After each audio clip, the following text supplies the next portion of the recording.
各位朋友仔，又嚟中年好聲音嘅觀後感啦，有請 Roger Sir 啊。Hello，各位好。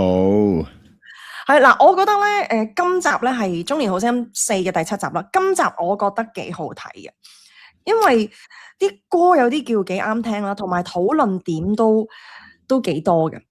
如果你講討論點嘅，OK，我覺得 OK 嘅。咁你話係咪好睇嘅？我唔知啊，我真係覺得而家有啲悶啊，開始睇到。審美疲勞我好想快啲去搞掂香港區嗰啲咧，跟住可以去下一輪比賽咧，PK 咧，一定要好睇好多啊 PK。啱，係同埋希望唔好啲歌咧又重複咁樣啦嚇。好難嗱咁係咯，大家應該記得啦，喺呢個中四嘅記者會嗰度，咁啊百幾人啦，咁啊其中一個焦點咧，即係好多人討論噶，因為好多素人啊嘛，但係有啲唔係素人嘅，已經係入個行嘅叫做，咁一定係陳日璇啦。係陳日璇同阿李克勤唱過呢個合久必分，係咪？冇錯，咁嗱，佢出場嗰日咧，我都有喺現場睇。我諗佢係咧香港100區咧，唔係嗰100強咧，佢係撈到亂晒。即係我懷疑佢係4個 session 啦，佢係應該啲評判都係全部連戲着同一件衫，跟住佢將所有嘢打亂，我估應該係。OK， 應該係啦，我都相信佢係會係撈埋嚟到，即係撈亂嚟到擺出嚟嘅，撈亂嚟到播翻出嚟嘅。我諗佢唔會跟翻 order 嘅，應該。係啊，嗱，點解咧？咁因為可能要控制成集嘅節奏啦。嗱，佢咧可能今集咧就擺啲佢覺得喂正啲嘅好啲嘅喺前邊，跟住中間嗰啲就2燈啊、1燈嗰啲啦，快脆過咗去，跟住咧話又一個5燈、2個5燈咁啊擺喺後邊咁樣，即係控制翻成集嘅節奏啦。嗱，今集咧第一個出場咧就係陳日璇，咁佢就唱夜夜。嗱，呢一首歌真係要問下 Roger Sir 啦，因為我記得上季咧曹越係咪啊？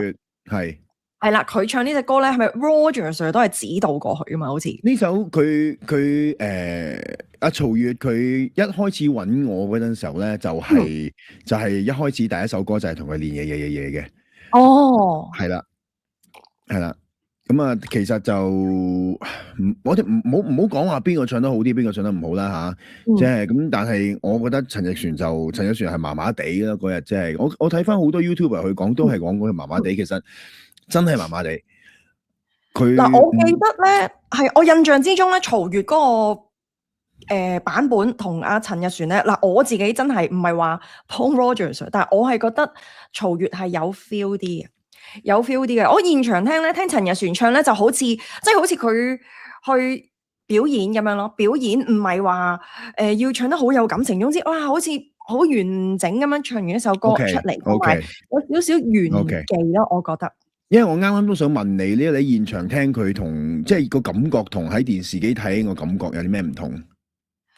嗱，真係相差唔遠。嗱，如果我現場聽咧，我覺得佢值4燈。嗱，當然啦，燈唔代表話4分就係80分，5分就係100分嘅。但係我覺得未去到5燈，一定未去到5燈，係覺得幾好聽嘅啫嚇。OK， 因為呢首歌咧，其實咧係好講嗰個層次啦。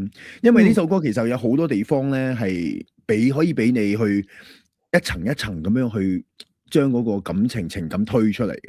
咁但係我覺得陳日璇佢唱得太過平啊！佢喺好多地方，我覺得佢冇乜點樣真係去諗過應該係點樣去表達出嚟咯。所以我覺得佢個準備功夫好似做得唔係好足咯，即係有少少失望嘅。我睇咗之後，係啊，嗱，同埋咧有一啲參賽者咧，上季嘅之前都有嘅，佢哋本身係錄發燒碟嘅。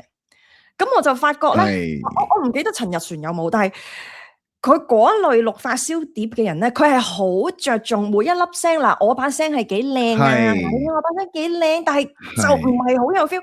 因為上年我真係好記得阿曹越咧係有個好大嘅進步，去到後尾嗰段，咁佢係好有感情，好有講故事嘅能力。咁陳日璇就比較真係好似 sell 緊啦，我靚聲咁樣，但係又唔係好靚，我覺得佢。嗱，不如聽幾句。好靚嘅啫。嗱，聽一句，我剪咗一句出嚟。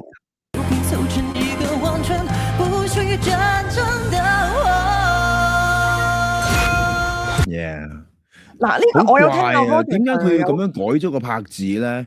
呢個係另外一樣嘢，我好唔中意嘅。嗱，我自己喺度諗咧，佢呢一句咧，拼成一個完全，跟住佢停一停，不屬於真正的我。佢幾次兩次佢都係咁，我懷疑佢係咪唔夠長氣？佢就特登。你可唔可以播多次俾我聽啊？播多次俾我聽，播多次俾我聽呢一句。好先啊，嚟緊。咦？OK，佢中間係停咗有偷啖氣，但係我唔覺得佢係因為唔夠氣咯，冇可能佢唔夠氣咯，即係喂大佬，人哋佢話晒都唔係初哥啊，唔係素人啊，即係講真，佢話晒都喺唱歌應該有啲訓練啦，而且呢句唔係真係咁長氣嘅啫嘛，你諗下拼湊成一個完全1、2、3、4、5、6、7個字你就唔夠氣，唔係啊嘛？即係我唔覺得係咯，我覺得佢係特登係將佢改咗之後，佢係因為唔係淨係呢一句㗎，有另外一句咧都有少少改㗎。佢係中意呢首歌，唔知點解係有兩個地方係特別將嗰個拍子節奏改咗。咁但係我問題就係有陣時候咧改係 OK 嘅，但係呢首歌改咧我就覺得改完之後就有少少無厘頭咯，改得我唔係好明你想改啲嚟做乜咯。因為通常如果你改嘅話咧，我哋聽完之後咧，我哋會感覺到啊，我知你想做乜，我知道你想表達啲咩嘢。但係呢首，尤其是呢一句應該係嗰個後邊嗰度係比較有力，即係拼湊成一個完全不屬於真正的我，係每一個字都有 punch 噶嘛，嗰個係一個高潮位嚟噶嘛。咁你做咩改嘅咧？改咗就好似完全冇咗嗰個氣勢，冇咗個力度咯，好怪。覺得直頭係唔好聽啊！即係打個突好核突。嗱，我自己去嘗試哼呢隻歌咧，佢係慢慢的拼湊，跟住嗱可以吸一啖氣，跟住慢慢的拼湊，再唱埋呢一句咧。如果真係全句唱咧，因為後邊完全不屬於真正的我嗰度咧，係需要都多氣。我覺得即係慢慢的拼湊加埋呢句，所以我懷疑佢係咪想吸氣？咁就係呢一句，我覺得係開始除咗嗰個 phrasing 覺得煩，麻麻地咯。我覺得嗰把聲咧開始有少少刺耳同埋煩嚇。嗱，所以呢首歌，如果佢中間嗰度想偷個氣嚟到，因為嗰個真正的我字係長音，佢想嗰度好長氣啊，咁啊中間偷個氣。首先呢一句咧係完全冇一個係適合嘅偷氣位嘅，你冇得偷氣嘅。第二，其實嗰個真正的我字雖然係拖長，咁但係其實嗰個唔點講啊，唔係用好多氣嘅咋，因為呢一個我字咧，你唔係假音咁樣唱出嚟啊嘛，唔係一啲好哇，係即係哇個聲帶係閉合得好好噶嘛，其實你用嘅氣係好少噶咋，所以我唔係好明，我真係唔係好明，我唔中意咯。其實我唔係我一個人唔中意啊，我覺得好多人聽都唔中意。好多我聽啲行家都係有除咗話佢啲 phrasing 怪啦嚇，原來佢嗰個咬字原來都唔係咁好。如果真係好點樣流暢講普通話朋友咧，就指出其實佢啲咬字係真係麻麻地咁樣。即係可能佢本身講咬字方面講真，但我都唔係國語人啦，咁啊，所以呢啲嘢就即係如果佢話咬字佢唔好，其實好多人都唔係好好嘅，咁啊老實講。咁但係呢樣嘢嗰個拍子咁樣改咧，節奏咁樣改咧，係一個好明顯嘅一樣嘢，係令到人哋聽下突然之間，咦發生咩事啊？你做咩嘢啊？咁我覺得呢個就唔應該咁樣做。冇錯，嗱咁呢一首歌咧，佢就攞4燈啦。係大家都知道啦，呢個節目除咗歌藝都要講樣噶嘛，咁講樣就一定係一個加分位嚟噶。雖然4-5位評判叫做隔住塊板啫，但係我都話每一個大概係邊個重點嘅歌手出場，佢哋一定知係嘛？咁同埋我覺得陳日璇咧，即係我會諗會唔會我有參加嗰屆咧？比賽之前已經好多人話，喂，古卓文會係攞冠軍噶啦，即係 TVB 會又係有啲喜好嘅，個樣唔太差，有機會圈到粉。但我覺得諗，喂，之前咁多報道係報道佢，會唔會 TVB 係屬意想佢會行後啲咁樣？嗱，行後啲唔係一個問題，我覺得，但係佢冇可能係冠軍嘅，OK， 冇可能。咁真係冇可能。嗱，如果佢攞冠軍真係好冇說服力，真係唔係話佢差，但係太多有其他歌藝比佢更佳嘅，我覺得。嗱，我又問你一個問題：如果佢唔係陳日璇，如果佢係一個素人，唔好理素人啦，總之唔係陳日璇，佢唱嘅完全係一樣咁樣唱嘅啫，同一把聲，同一個唱法，只係佢唔係陳日璇。你覺得佢攞唔攞到4燈咧？我覺得3至4。係3，係啦，即係我覺得佢，但係你都話咧，其實講真啦，嗰啲評判點會唔知道呢個係陳日璇咧？即係你雖然有塊板冚住，咪就所以我先覺得佢係有4燈。如果佢係唔係陳日璇嘅話咧，我覺得佢冇4燈嘅，佢3燈嘅啫。即係的確好多瑕疵位係要改善。咁但係當然，我覺得佢再晉級就值得嘅。即係佢有所有可能做偶像嘅條件咁啦，個樣一定進到級嘅，一定進到級嘅。係啊，同埋佢都叫做喺娛樂圈度打滾過啦。咁佢會識點樣面對觀眾去講嘢啊，唔會講錯嘢啊，或者好搶嘢講嗰啲啊。咁我覺得佢有咁嘅條件嘅。同埋個樣睇到啊嘛，睇得下啊嘛，顏值啊嘛，呢個顏值之選啊，呢個係我諗應該係最靚係佢啦，係嘛？今屆最靚係佢啦，即係我覺得係咯。都唔係另外一個都好靚，另外一個邊個啊？五仔以前個女朋友嗰個咩樽啊嚇，陶子樽係嗰個都好，嗰個都靚。係啊，咁但係我就覺得陳日璇靚啲，同埋嗰個歌藝就再真係高1、2級嘅。當然啦，歌藝一定陳日璇好多，好多。係啊，咪陶子樽都應該唔會去到好後噶啦。如果唔係做馬嘅話，除非做馬。嗱，我預告少少，我唔係集佢哋唱成年都知啦。咁但係我聽啲朋友講，而家嗰個階段咧，有邊個喺度啊？有邊個唔喺度？咁嗱，我覺得呢個過程咧，喺去到30強之間啊，或者再去到20幾強嘅過程，一定會有一啲爭議性嘅比賽出現嘅。我話嗰個都仲喺度，嗰個咁難聽都未收咁樣啦。咁即係嗱，到時就。即係大家再洗耳恭聽啦嚇。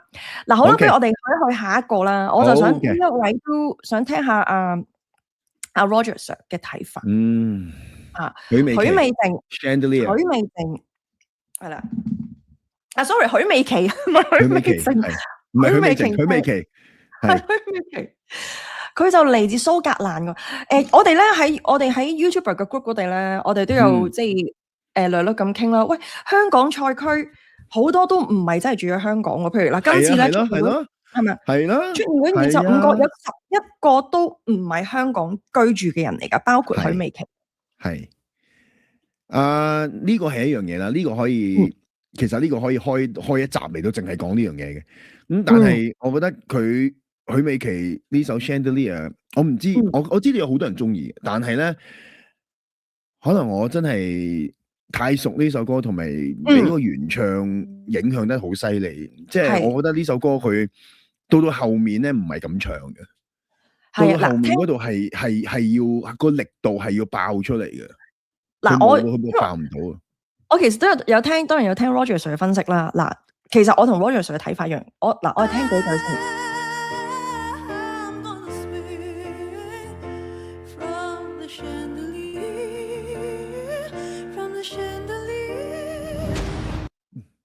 佢就好好噶，頭先嗰度好好噶，係，即係佢呢啲咁嘅輕聲高音聲咧，係做得好好嘅，個控制好好嘅。不過只係咧，到後面嗰個 bridge 嗰度咧，嗰度咧有少少旋律改變嗰度咧，係成首歌個最高潮嘅地方咧。佢就唔冇，即係佢反而佢嗰個聲線咧，就用咗比較混音嘅聲嚟到唱，佢嗰度要俾翻多少少嘅真聲嗰啲咁嘅聲嚟到爆佢出嚟，推佢出嚟，佢冇做到。呢首歌係好高音嘅原唱，佢已經降低咗3個半度啦，已經。咁但係佢嗰個高音嘅處理唔係咁樣。嗱，如果你未聽過呢首歌嘅話咧，你或者你唔知道係，即係你冇個 reference。咁但係我知道原唱啊嘛，我亦都聽過好多人 cover 過呢首歌。你上 YouTube 你打呢首歌，大把人唱過，冇一個人會好似佢咁唱嘅，因為佢咁樣唱咧係薄俾唔到嗰首歌嗰個情感，個高潮嘅情感出嚟啊，做唔到啊。冇錯，嗱，咁呢一首歌咧 Chandelier 就係個原唱咧，就係澳洲嘅女歌手 Sia 啦。咁其實真係好多人都聽到入晒腦，因為其實 Sia 仲有好多好膾炙人口嘅歌啦，呢隻啦或者 Unstoppable 啦。咁嗱，我自己我講咗先，我就覺得未去到五燈，就係因為我都去到，即係我都俾原唱咧嗰個唱法好入晒腦。咁同埋嗱呢首歌，如果真係未必咁認識呢隻歌咧，你覺得啲高音幾靚，但係其實呢個歌詞咧，嗱佢 I'm gonna swing from the chandelier，係講酗酒啊！你飲咗酒之後咧，係好澎湃喺度 swing 啊嘛。因為其實佢原唱咧，阿 Sia 佢係一個 drug addict 啦，佢自己認嘅，佢同埋佢成日酗酒。即係佢係心理有少少問題，咁佢呢一首歌咧，你聽原裝係好澎湃，就係飲咗酒，哇！我要喺個水晶燈嗰度靜喎，咁點會係咁靜咁嘅唱法咧？唔係嗱，佢首先咧，佢聰明嘅一個地方咧，就係佢用咗鋼琴嘅，淨係鋼琴版本，咁所以咧，其實咧，佢可以名正言順，我用咗鋼琴版本，我成個係 acoustic 嘅，我所有嘢都唔需要咁猛嘅啲力，但係有陣時候我覺得咧。呢首歌如果去到最後邊嗰度咧，其實就係因為鋼琴嘅版本，你後邊嗰度如果爆出嚟話咧，更加將成個氣氛推得去更加好。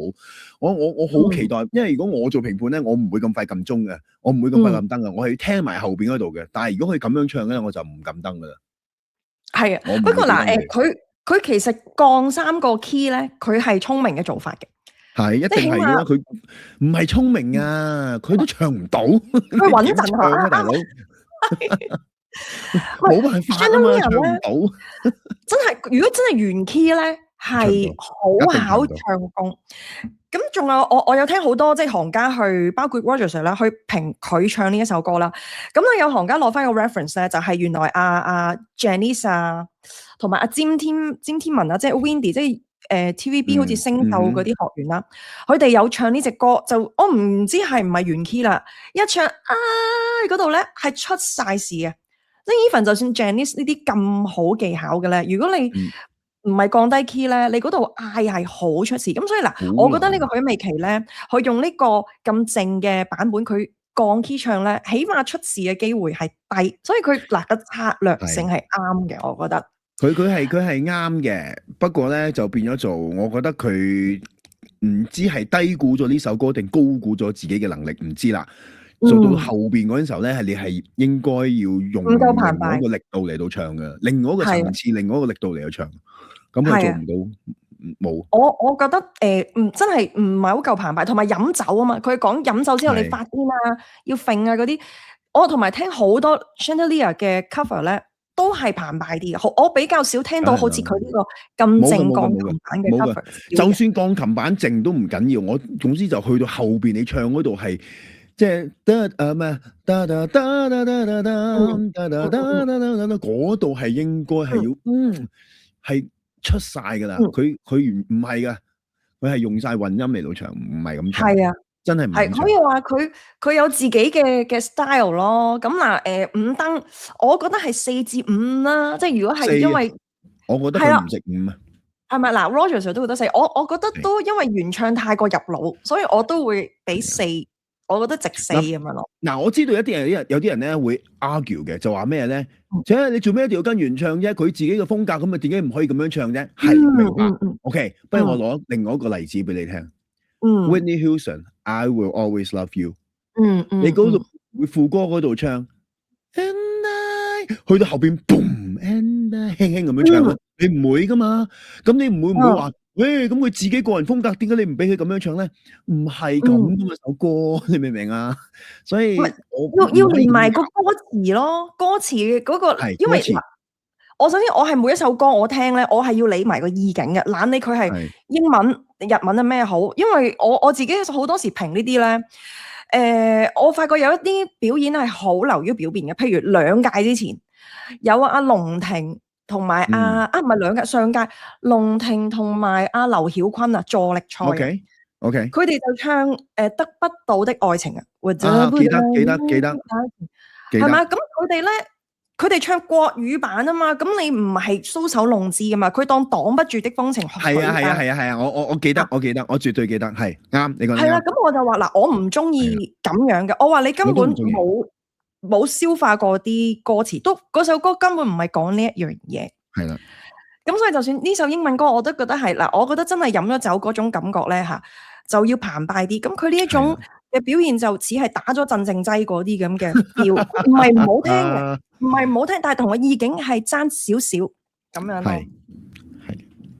但係佢係 OK 絕對係有實力嘅，我覺得啊，許美琪，佢而家咁樣唱咗咧，佢咁樣咧，咁其實我會知道佢嚟緊落嚟嗰啲比賽嗰啲歌會係咩類型嘅歌咯，我會係知咯。你佢係啦，show 佢嗰個咗你個底 style 牌俾我睇咯喎，即係你已經連你爆唔到嘅喎。係啊，即係某一類型嘅歌佢比較係強。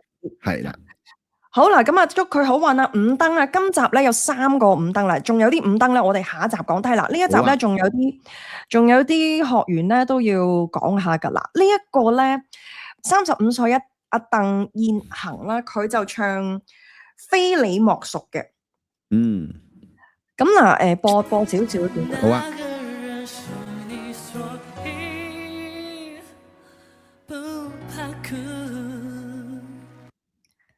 嗱，唔使聽太長啦。係我覺得佢你覺得點？